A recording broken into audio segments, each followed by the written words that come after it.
Good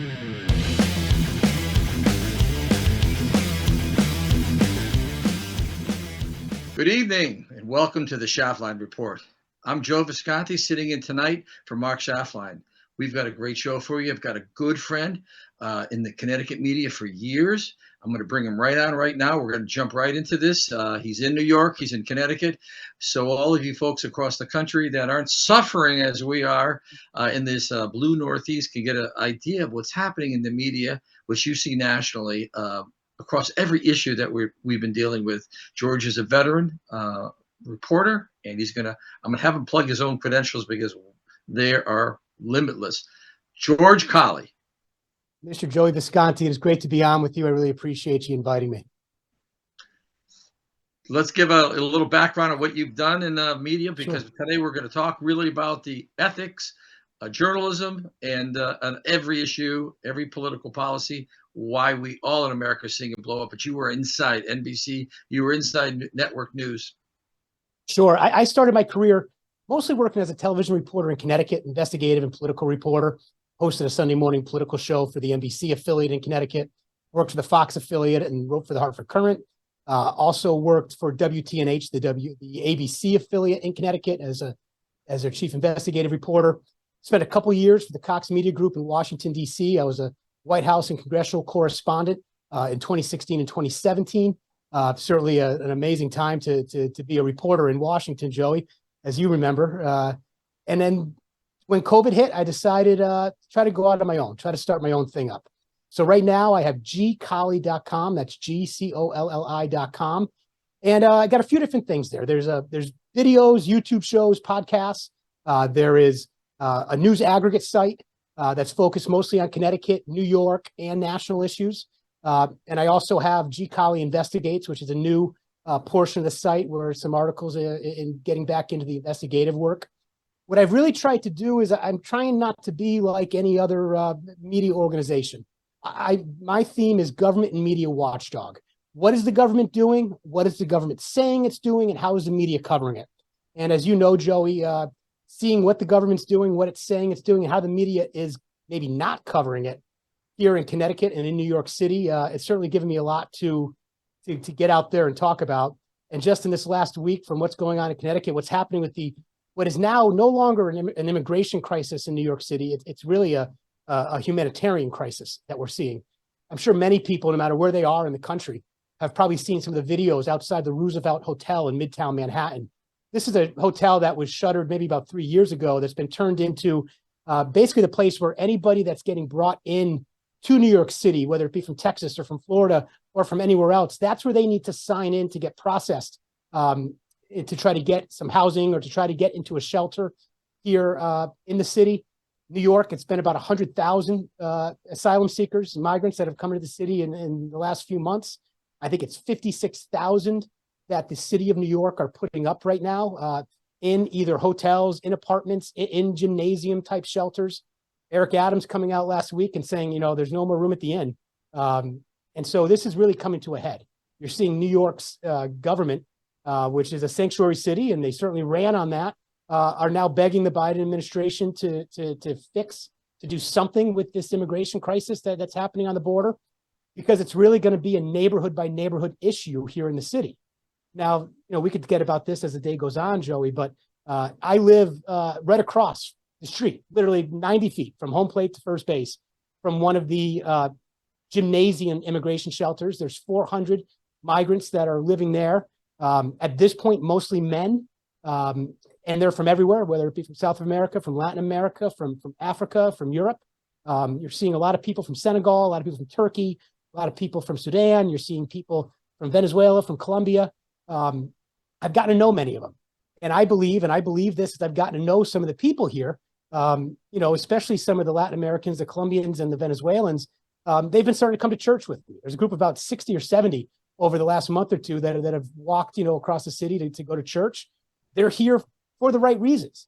But the problem is right now, the way that the city is running this, it is set up to fail. And I believe that in order for this to work, it can't be a top-down approach of the city of New York being responsible for 100,000 people. But I do believe that a neighborhood like the one I'm in Gramercy, I believe that they could figure out, this neighborhood could figure out how to take care of 400. because we could get past the politics of immigration, forget what we all think about immigration. Once 400 people get dropped off on a bus at your doorstep, it's now your neighborhood's issue. It's not the city's issue. It's not the state's issue. It's not Joe Biden's issue. It's now your issue. And I believe what we're seeing right now with the video outside the Roosevelt Hotel, where you have hundreds of migrants that are sleeping on the street. You have the communist agitators starting to show up there, starting to kind of rile some people up. This is going to become a neighborhood issue, not just a city issue. And I think people across the country need to be prepared for this. The federal government does not change the policy, Joe. This is going to become your neighborhood issue.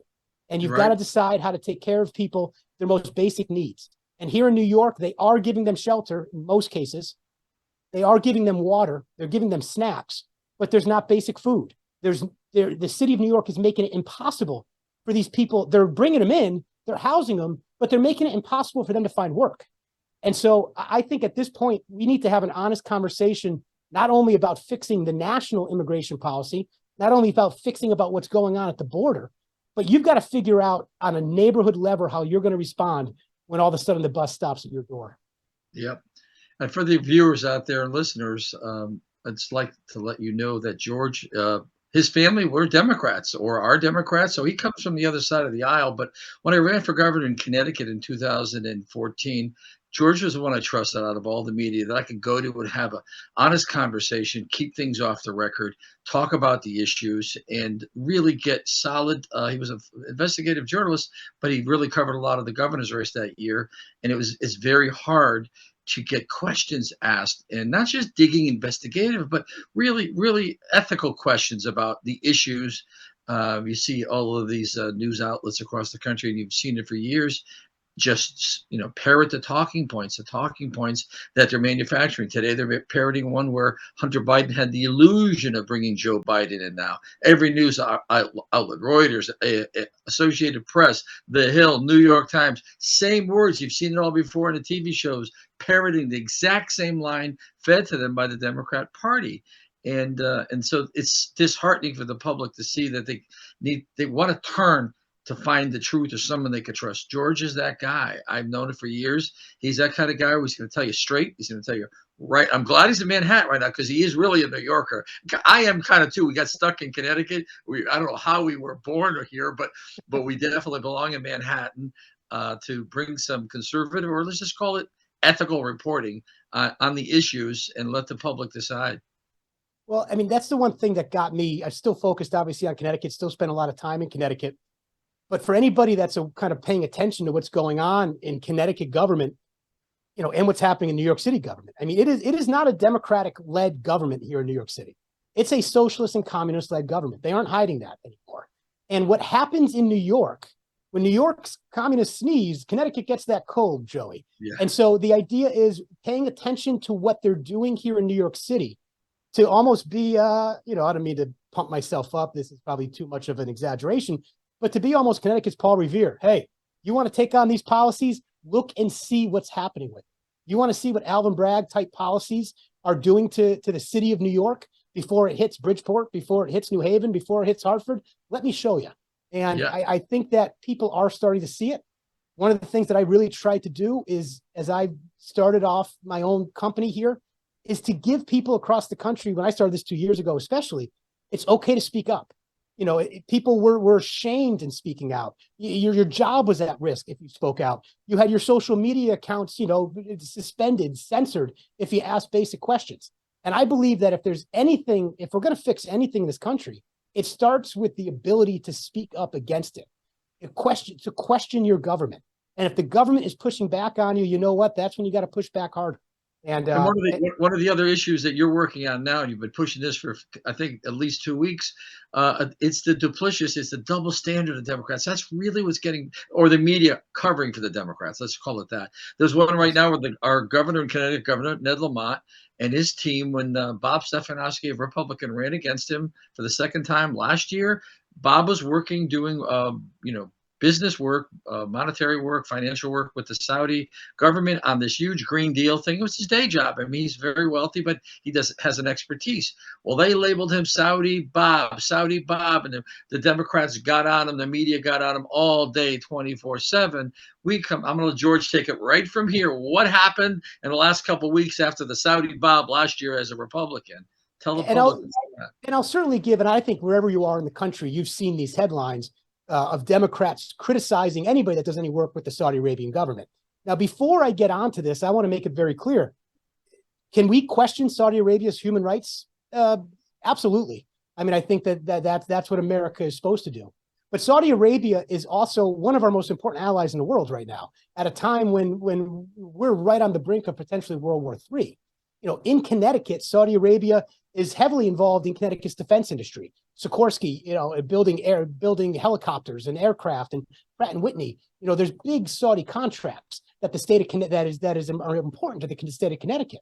So when it came out that Bob Stefanowski, the Republican candidate, had worked as a consultant for this NEOM project, which if anybody wants to Google NEOM the line, this is a project that's happening. They're trying to work on in the Saudi Arabian desert, which is basically a 75-mile wall indoor, that people would be living in. If you want to understand how potentially someday we could be living on Mars, this is the project.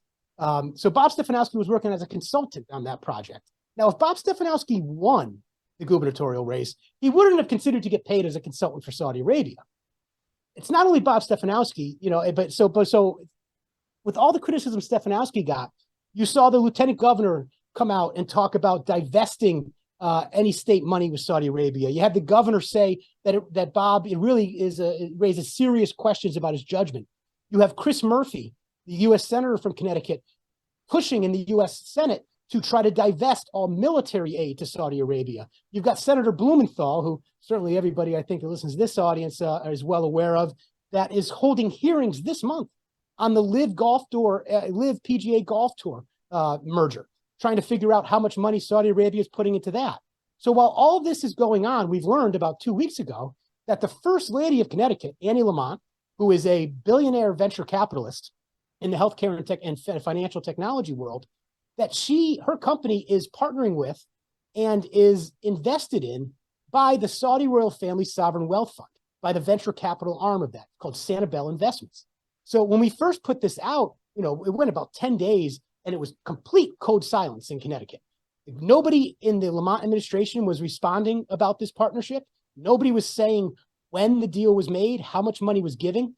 There was no Democratic candidates like Susan Bysiewicz, the lieutenant governor, Murphy, or Blumenthal that were questioning the deal at all. There wasn't even a single newspaper or television reporter who had the Saudi Bob stories and commercials running for months. The Lamont spent tens of millions of dollars of their own money on campaign commercials smearing Stefanowski for this agreement.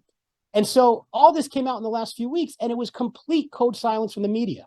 So it really came from gcolli.com and the Connecticut Capitalist, which is the news aggregate site, where we started pushing it every day. Saudi Annie day 1, Saudi Annie day 2. And we tried to ask anybody that said anything to say about Saudi Arabia last year to get them to comment now.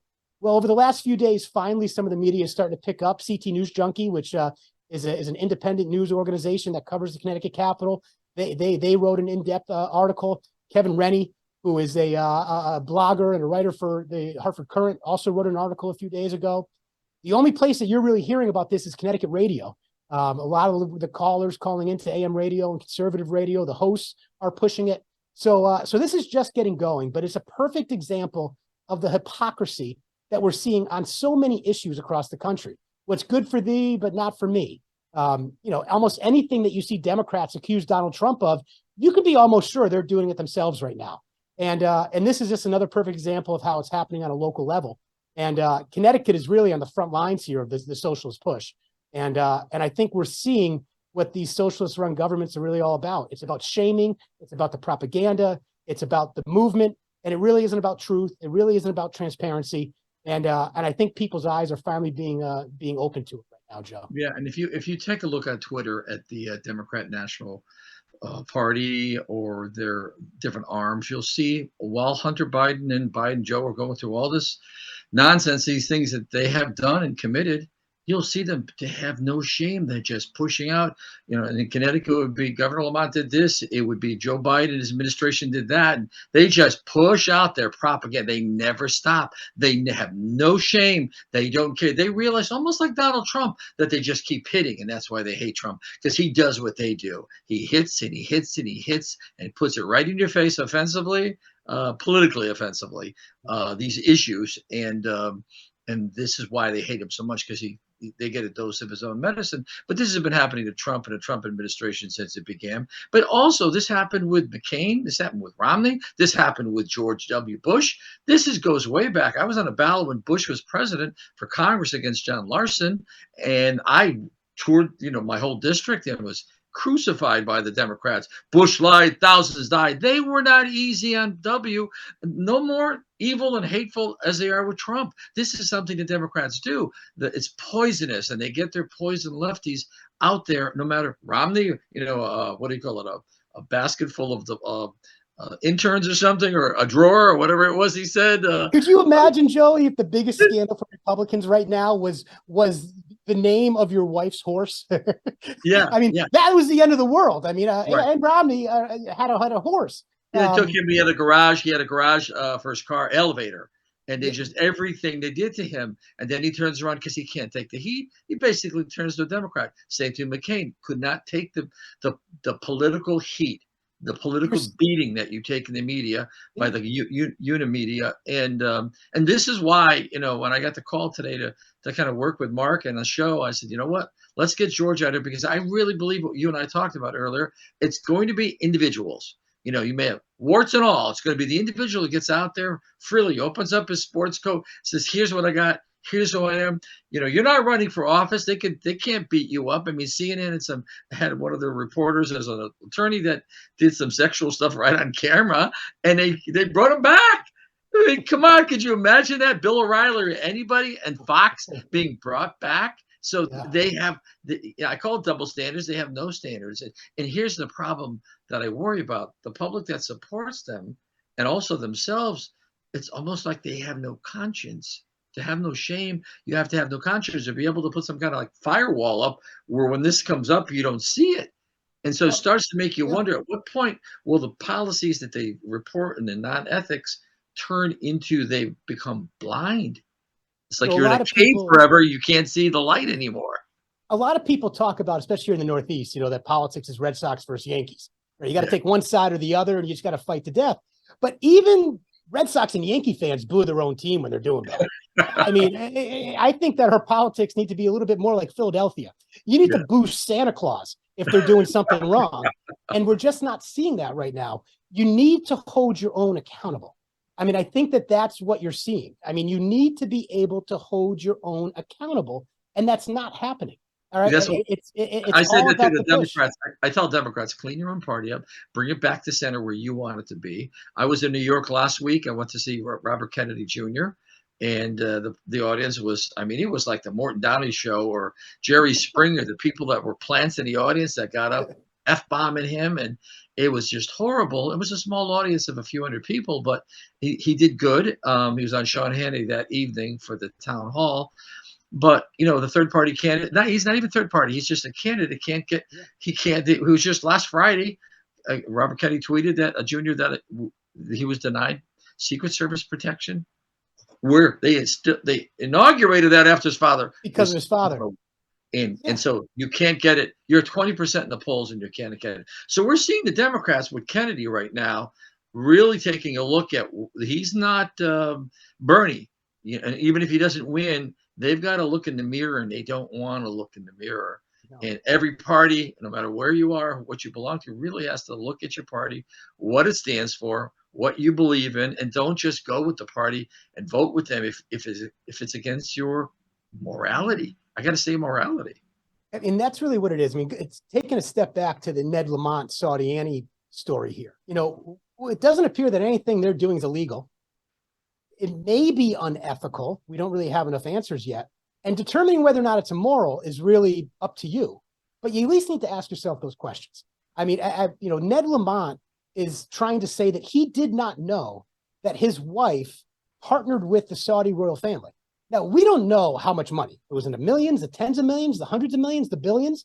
But we know that the Saudis are offering Tiger Woods $800 million to play golf. We know that they're offering soccer players $200 million, $300 million, $400 million to play soccer there. What would they pay to get in the pocket of the first lady of the richest state in the nation? And I think that these are questions that need to be asked. I think that, are there any deals with the state of Connecticut and Saudi Arabia right now that are being put together at the same time that Saudi Arabia is partnering with and investing in the first lady? These are questions that need to be asked. The governor says, oh, I didn't know until he read it on my site. Well, that's a great plug, Governor. I appreciate that. I think everybody should check out my site to find out what their spouse is doing. But I think we need to also find out exactly what that dinner table conversation was like. When you spend tens of millions of dollars of your own money to smear an opponent for working as a consultant with Saudi Arabia, was the First Lady of Connecticut at the time that was happening partnering already with Saudi Arabia? Was she already taking money from the royal family? I mean, like I said, I'm not here to smear Saudi Arabia. That's everybody's own morals, and they can decide what they think. But I believe that if you're spending tens of millions of dollars to smear your opponent while your wife is doing the same exact thing, I think that that's something that needs to be asked. I think it needs to be answered. And you can't just give a blown off answer of, oh, I just read about it online, I didn't know. Because I think that shows either one, you're really out of the loop, or you're just completely lying to us and you don't expect the media to ever ask you the question a second time. Governor Ned Lamont in Connecticut is never asked the question a second time, ever. He gives an answer, the media reports it, then they say, asked and answered, even though he's making it up. And we could go over a bunch of other stories that are probably way too inside baseball for a national show, but this has been the pattern in Connecticut.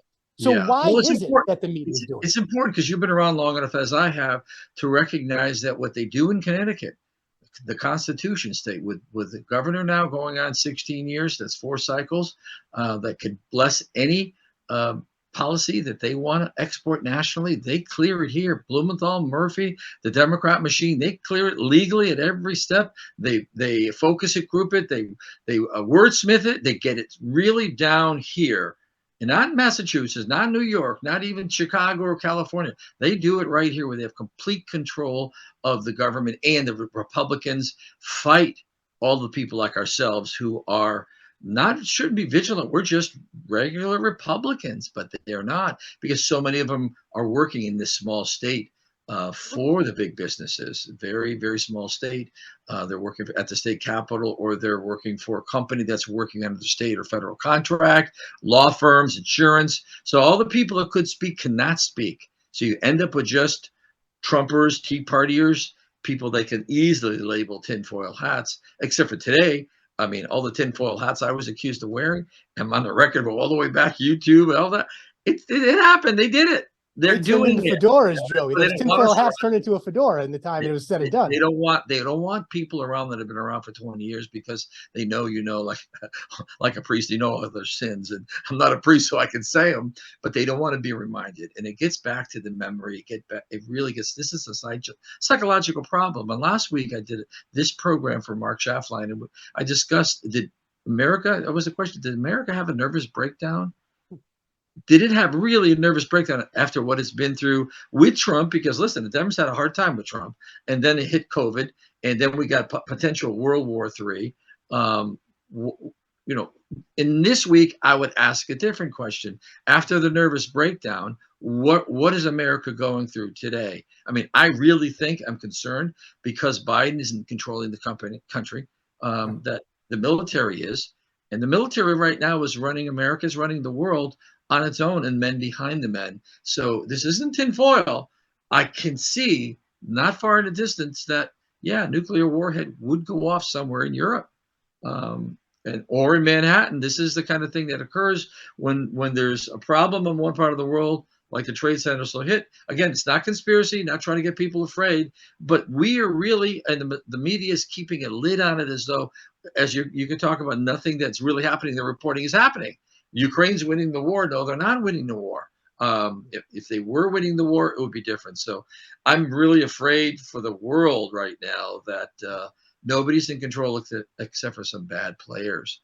And I think that's a life and death situation issue. And I think that's one of the things you have to pay attention to here in New York. I think my fear is that before there's a nuclear bomb attack, there's going to be a France-style riot here.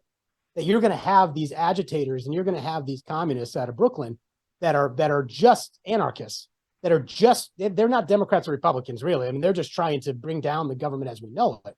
That they're going to create almost a France style issue.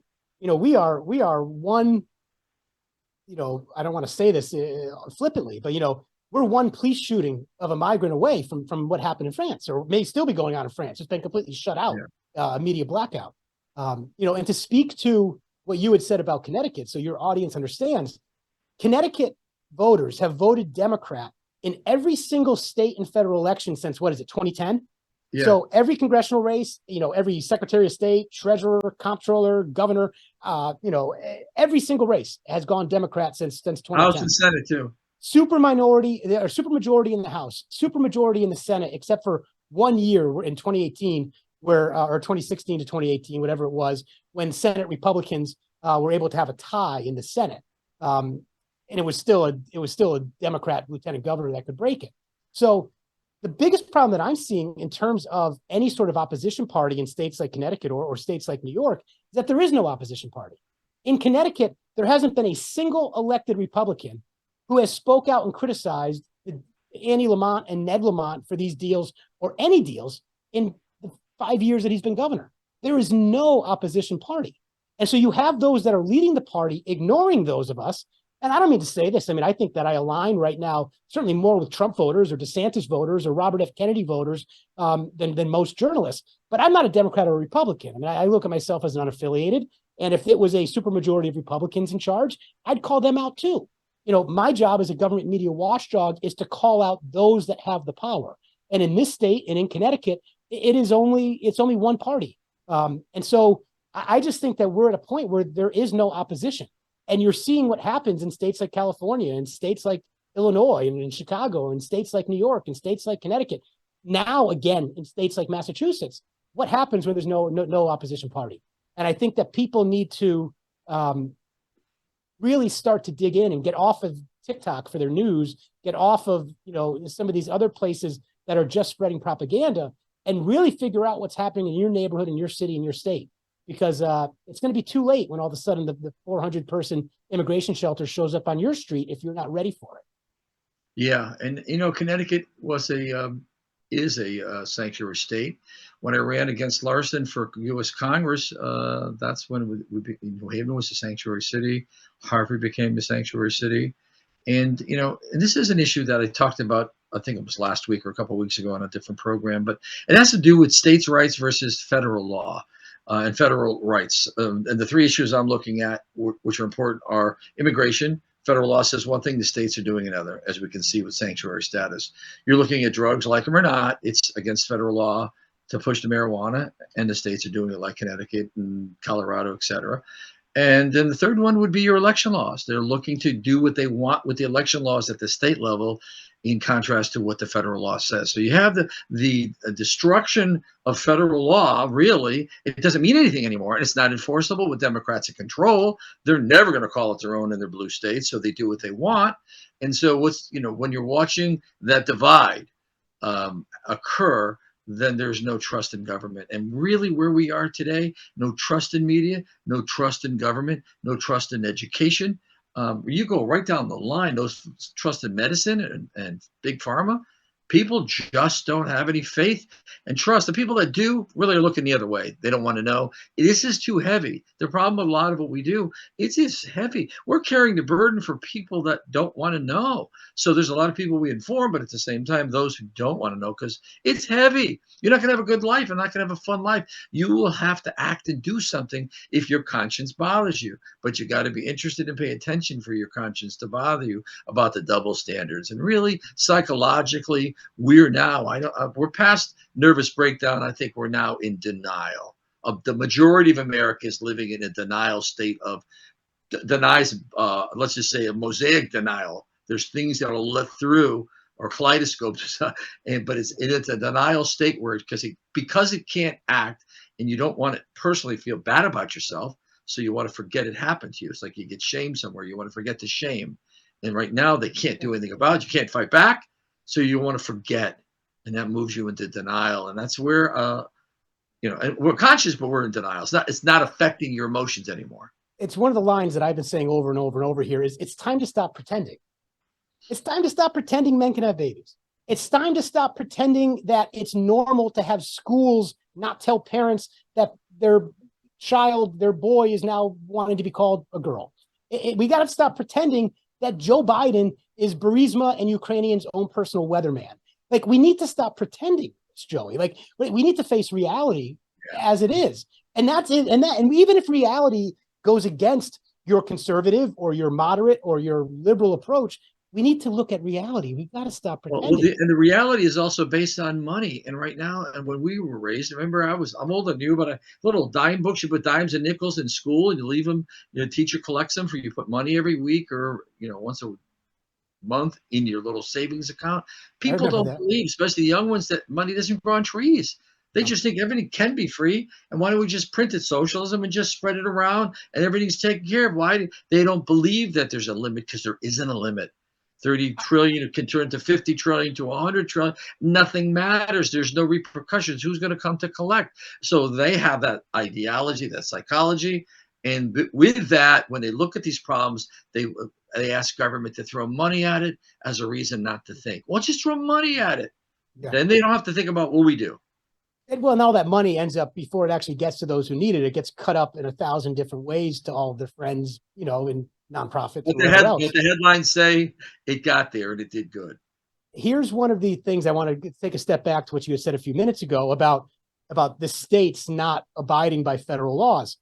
Even take it one step more, Joey. You don't have the cities even abiding by state laws. So you brought up marijuana and cannabis. Here in New York City, when they opened up the first recreational marijuana dispensary, at the same time, there were 1,500 illegal dispensaries in the city. And this isn't like, hidden. This is like a retail store right next to a 7-Eleven or right next to the, hardware store that just has big pictures of pot, cannabis, and they're selling mushrooms and they're selling mushroom candy bars and they're selling cannabis vapes and they're selling, you walk in and they've got 50 different big jugs of marijuana that you're buying right there. And it's because the mayor of New York says we're not going to enforce the law. So it's illegal for you to have an unlicensed cannabis dispensary, but the mayor is saying, yeah, we're not going to enforce the law, so you can do what you want to do. And part of that is because if you can keep people, I hate to say, because you may like your marijuana or whatever, but if you can stay really dumbed down and cool and happy and maybe not high all the time, but relaxed, versus what we are, because we're watching the world, civilization collapse, then they don't revolt. There's no revolution. There's no opposition. It's just like, yeah, man, let it be. And I see that with a lot of people with their attitudes. They can't bring out that zeal, that the anger really isn't anger the way it is, but it's anger at injustice. And what the left says, no justice, no peace. The real truth is there is no justice. And so the drugs, all types, they keep people down. And in the big cities, it's probably something they're not talking about, but they're allowing it because there's a demand. And people are so stressed out in the city, they're again partially like Walking Dead zombies half the time because they can't deal with reality. I mean, think about this, Joey. I imagine anybody that's gone through the recreational marijuana debate around the country, whatever state you're in, the big selling point was the money that would come into the state for. Still in Connecticut, when they talk about cannabis, it's all about the money, the tax money that's coming into the state. So New York City has like 3 or 4 legal dispensaries. It's got 1,500 illegal dispensaries. I mean, 1,500. I mean, and the problem is that the legal dispensaries are charging, say, $50 to $60 for an eighth of marijuana. The illegal ones are charging $25. I got a question for you. Maybe you don't know the answer. Are they collecting city sales tax? I don't know how they could be paying taxes on this. I bet you if you investigate this, Doberman here, you're going to find that the city, as long as they're paying taxes to the city, that the city's okay with it. They're paying city and state sales tax. Go check that out for our next show, and you'll find out why. That's a great question. The city's still getting the money. Without a license, the tax department probably doesn't give a hell about anything. The state, exactly. The city's getting the money and the state isn't.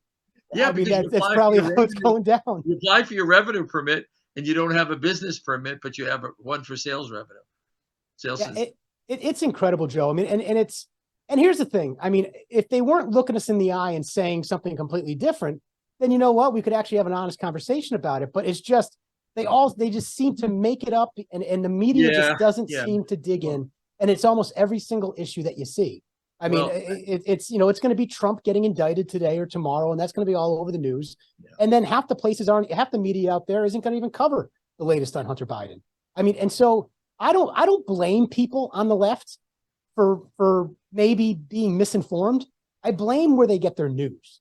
And I think at this point, I hope that they eventually wake up and realize that they've gotten played. They got played in COVID. They're getting played right now in terms of what the Biden administration is doing. They're getting played right now in terms of what's going on with immigration.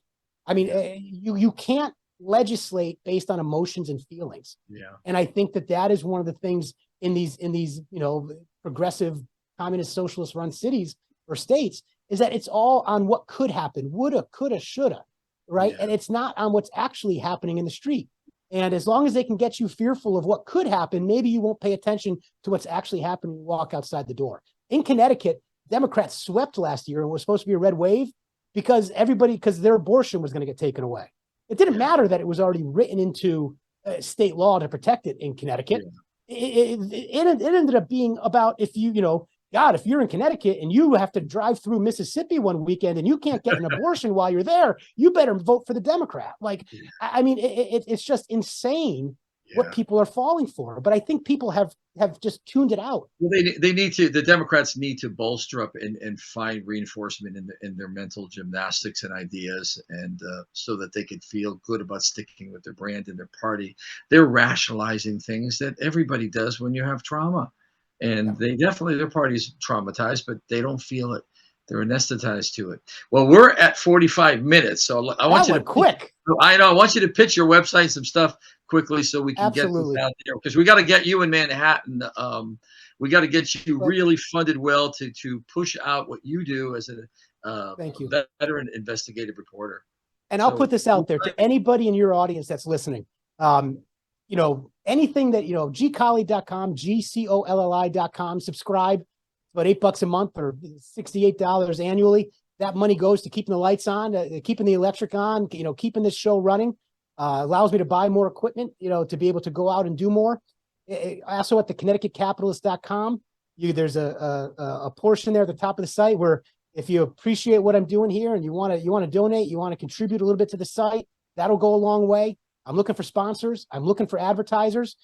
I'm looking for people to sponsor up with me. Let's do a show together. If there's an issue, if there's a topic that you want to get amplified, this is a site that I hope that people can turn to. And so wherever you are in the country, I've been focusing on Connecticut and New York.